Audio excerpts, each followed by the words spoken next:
Imagine being told you only have 24 hours left to live, not more, not less.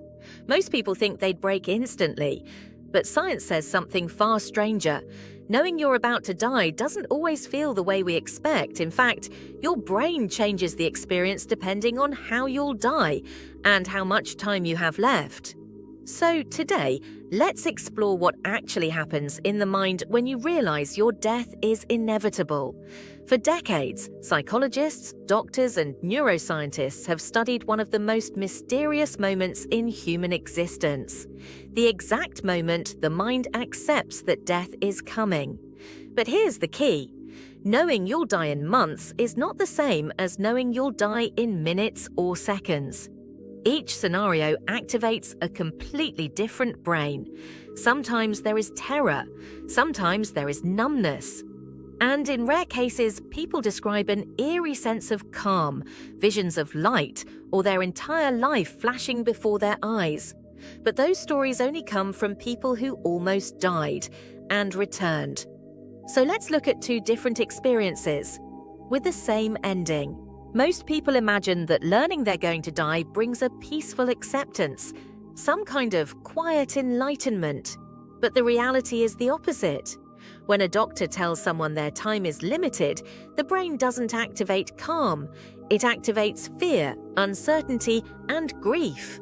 The first reaction is almost always denial, not because the person is weak, but because the brain is protecting itself from emotional overload. Your mind literally resists accepting a scheduled ending, and as days or months pass, the body begins to change. This is the reality of slow death: advanced cancer, organ failure, degenerative disease. People sleep more, respond less.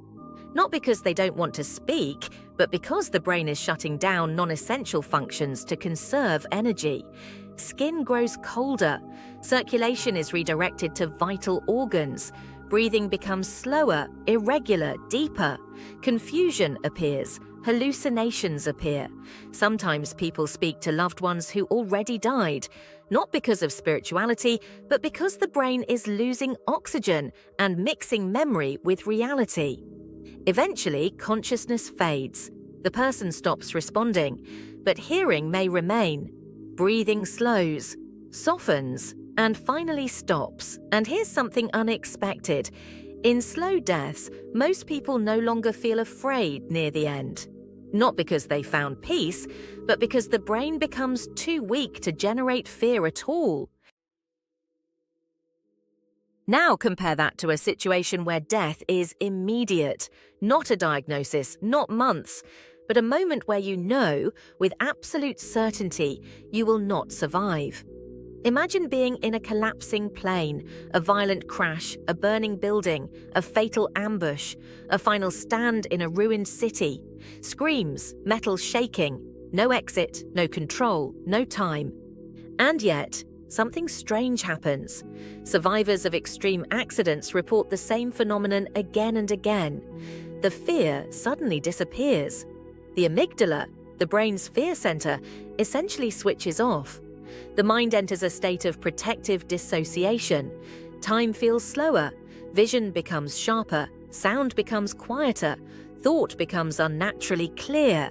Not peace, not acceptance. A survival mode designed to prevent panic, so your last moments remain functional, even if escape is impossible. It's not meant to comfort you. It's meant to give you the most lucid seconds you'll ever experience. If you enjoyed this video, subscribe and like the video so you can see more content like this.